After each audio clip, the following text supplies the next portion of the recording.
اکبرپور فرشاد مجیدی رئیس اکبرپور حرکت آغاز کرده سانتور روی دروازه یک ضربه سر موقعیت های بازیکن استقلال از دهانه دروازه محمد رضا مهدوی توپ رو بیرون میکشه. فرشاد مجیدی باید بازی رو آغاز کنه برای علیرضا اکبرپور. گوشه زمین سانتور روی دروازه، یک سانت خوب از همه عبور میکنه. گیلاوری روی پای چپش هست، حالا سانت میکنه برای عنایتی. ضربه سر کریم باقری بوده، منصوریان یه ضربه ناقص و این توپ که توی دروازه قرار میگیره.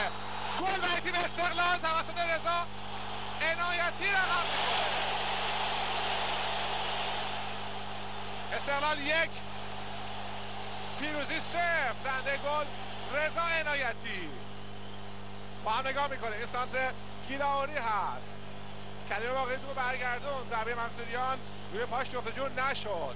این ضربه رو اکبرپور زد، این ضربه رو رضا عنایتی و هیچ کاری نمیتونست بکنین محمدی.